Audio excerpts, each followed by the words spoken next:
Essa história aí, ô João.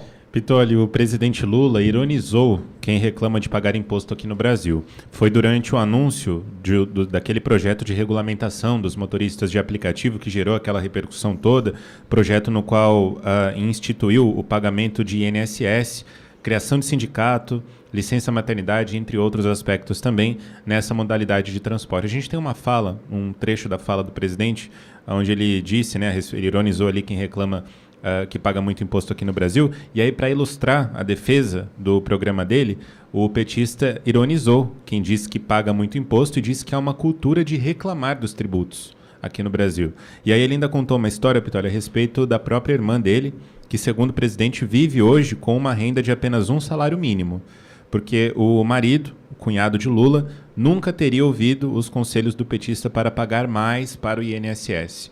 Vamos ouvir essa fala. A gente acha que o imposto é muito, a gente fala, por que eu pago tanto imposto? Eu tenho um apartamentozinho, por que eu pago tanto imposto? Eu quero dizer para os trabalhadores o seguinte, no Brasil a gente tem uma cultura que não é culpa de ninguém, é uma coisa histórica.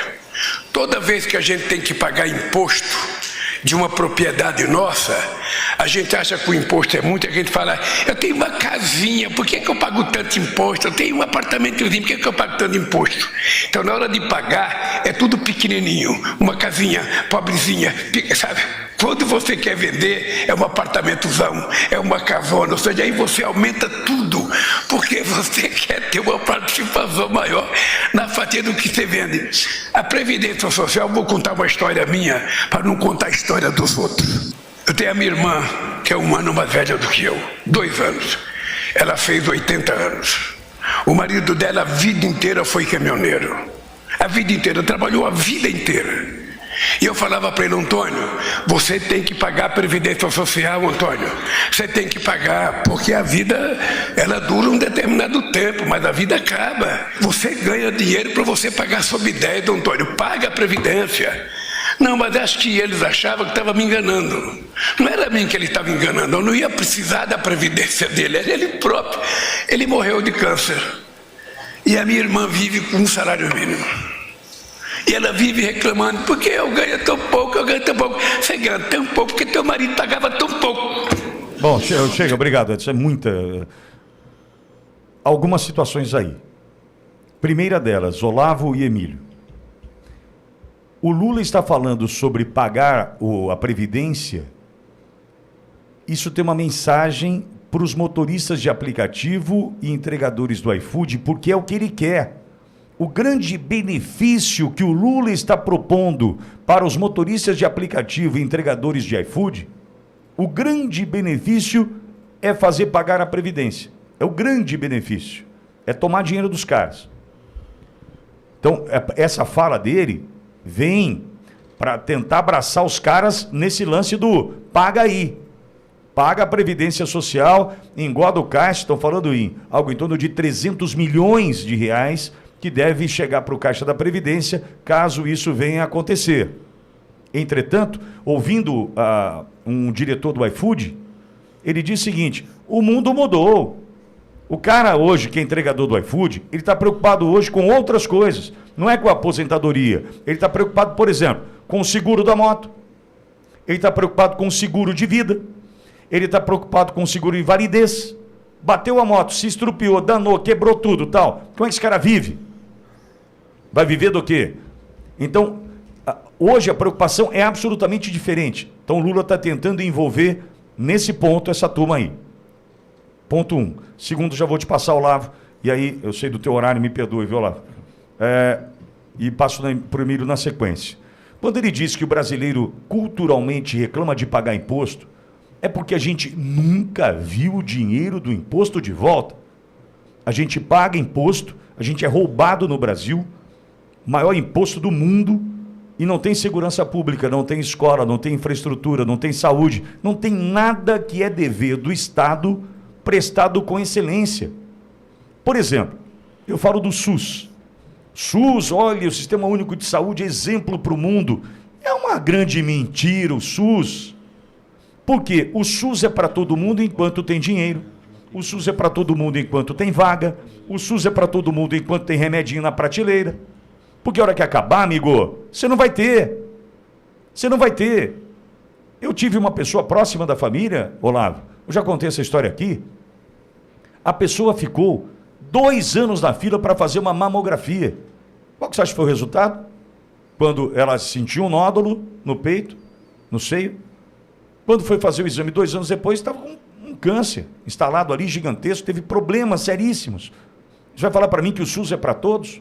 Um outro exemplo que eu gosto de dar aqui, de um fato que aconteceu na minha cidade, aqui em Bauru. De um senhor, pagador de IPTU, do Imposto Predial Territorial Urbano.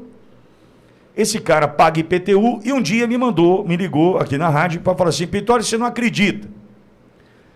Eu estou precisando parar meu carro a 2 quarteirões da minha casa, porque a rua é de terra e a chuva abriu umas crateras, umas valas, e eu não consigo passar com o meu poisézinho aqui para chegar em casa. Entretanto, essa prefeitura que aí está, na época era o presidente do IBAMA, hoje o Rodrigo Desgostinho, era o prefeito de Bauru, que ele fez com o satélite, ele fotografou a casa desse ouvinte, deve estar me ouvindo lá no Águas Virtuosas. Ele fotografou a casa do ouvinte e viu que tinha ali 5 metros quadrados a mais de área coberta, construída. Sabe o que era, Olavo? Um galinheiro. Um galinheiro. Que o cara fez lá e cobriu do jeito que deu. O satélite pegou a foto. Opa, 5 metros a mais. Vai pagar mais imposto, tal, beleza. O cara pagando mais IPTU por conta de um galinheiro, sem conseguir chegar em casa porque não tem asfalto. Então, quer dizer, o brasileiro paga imposto se sentindo idiota. Se sentindo idiota. Porque você paga imposto, tem que mandar seu filho para a escola particular. Você paga imposto, não dá para ir no SUS, tem que contratar plano de saúde. Você paga imposto, tem o vigia noturno que passa em frente à sua casa porque não tem segurança pública. A gente se sente um idiota. Então essa fala do Lula é mais uma aberração, tentando colocar na conta do brasileiro que nós, culturalmente, não gostamos de pagar imposto. Não, a gente gostaria de pagar imposto, Lula, e ver de volta aquilo que a gente deu para esse governo. Nós somos, então, errados ao dizer que a gente não gosta de pagar imposto no Brasil, Olavo? Trabalhamos 4 meses e 27 dias por ano para pagar imposto, como o Pittoli bem colocou, sem retorno social nenhum. Você paga imposto, escola, paga plano de saúde, enfim, vai gostar de pagar imposto? Agora, Lula deixaria a sua gordinha aposentadoria oriunda do dedo, oriunda da anistia, lá de 1979, aposentadoria oriunda da anistia de 79, para ser um empreendedor? Lula seria um empreendedor, amigo ouvinte? Fala sério. Lula teria coragem de pagar o preço do empreendedorismo, de acordar cedo, de ter que pagar 13º, de se preocupar com uma folha de pagamento, com arrecadação, com lucro? Nunca, nunca. É esse presidente, não vamos adjetivar, mas você imagina o que eu ia falar, que nós temos aí. Agora, Lula falando de INSS é outro ponto medonho. Por que, amigo ouvinte? Vamos imaginar se Lula tem capacidade ou dignidade para falar sobre pagar INSS. O INSS vive de um cálculo chamado cálculo atuarial. Então ele calcula quanto tempo as pessoas vivem, qual a faixa etária da população, para cobrar um percentual que possa manter o caixa sempre ativo. Lula é o caos de qualquer sistema previdenciário. Por quê?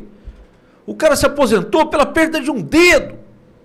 Amigo ouvinte, vai no INSS hoje e vê se você consegue se aposentar pela perda de um dedo. Tenta, não vai conseguir, não consegue. Agora Lula se aposenta bem cedo, com pouca idade, começa a receber um benefício previdenciário, muito mais recebeu do que aquilo que pagou o Instituto de Previdência.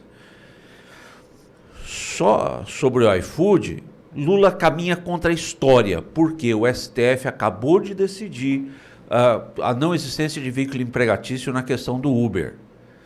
Lula caminha contra o mundo. E o fruto desse caminhar, dessa fala medonha que teve, traduz o país que nós temos hoje. Olavo, até segunda, querido. Pittoli, muito bom estar aqui, amigo Pittoli, amigo João, amigo ouvinte, amigo Emílio, amigos do estúdio. Até segunda-feira. Muito bom, obrigado, Olavo. E aí, Emilião, você paga imposto com gosto, Emílio? Não dá para pagar imposto com gosto porque nada volta para a gente, né, Pitoli? E aí, vendo o Lula tentando convencer o brasileiro que pagar também a Previdência é positivo, parece aquele estelionatário tentando convencer você a cair em um golpe. Por que eu falo isso? Porque eu lembro muito bem quando o Lula começa a falar das previdências, eu lembro do Funprev, eu lembro do Paulo Bernardo, ex-marido da Glaze, né? Ex-marido da amante. Imagina você ser o ex-marido da amante, né? O que sobra para você de apelido na roda de amigos. Mas tudo bem. Aí eu lembro dos desvios do PT em relação aos fundos previdenciários, ao dinheiro dos velhinhos, dos idosos. E aí o Lula vem ficar dando lição de moral de que todo mundo tem que se preocupar em pagar uma previdência. A pergunta que eu gostaria de fazer para o Lula é se ele ajuda a irmã dele, que só ganha um salário mínimo por mês, né? Mas o pior de tudo, Pitoli, são os idiotas que no final do discurso do Lula bateram palma para ele.